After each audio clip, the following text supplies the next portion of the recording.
De plus en plus, les progrès en recherche médicale dotent les professionnels de santé de matériel permettant le dépistage de certaines pathologies, mais également le diagnostic pour l'affirmation de la détection de germes microbiens, tout en ayant la possibilité d'infirmer la présence d'une quelconque infection.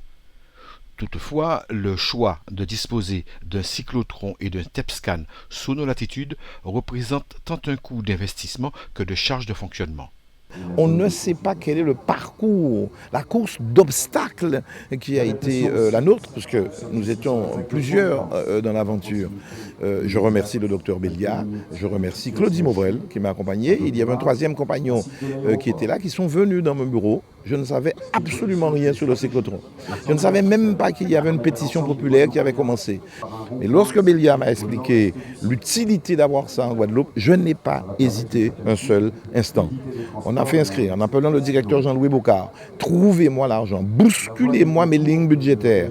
Il faut 10 millions pour montrer à l'État notre volonté politique d'avoir ce type d'appareil, que nous ne voulons dépendre de personne.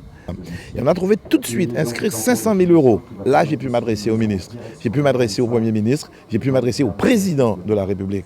En disant voilà, on l'a fait, on a 10 millions pour financer, mais je veux que tu me donnes la moitié. Et il y a 500 000 euros, je commence sans même que tu me donnes le feu vert. Nous voulons notre cyclotron en Guadeloupe.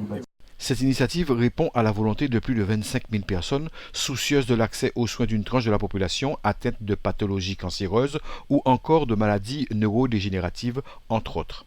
Le TEP-scan et le cyclotron, encore une fois, ce sont deux équipements différents. Le TEP-scan étant alimenté en traceur par le cyclotron.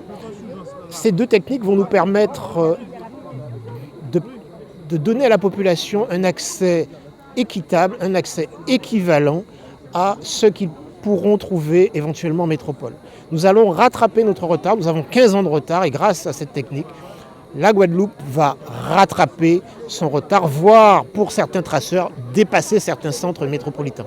Nous avons la conviction profonde que nous allons pouvoir amener un réel plus à la population de malades cancéreux, mais aussi la population de malades infectés par des infections chroniques, dans le cadre de la maladie d'Alzheimer, dans le cadre des complications des maladies cardiovasculaires. Bref, c'est vraiment un bond en avant que la santé va avoir en Guadeloupe. Et l'ensemble des cliniciens, je dis bien l'ensemble des cliniciens de ces pathologies dites de santé publique seront ravis d'avoir cette technique.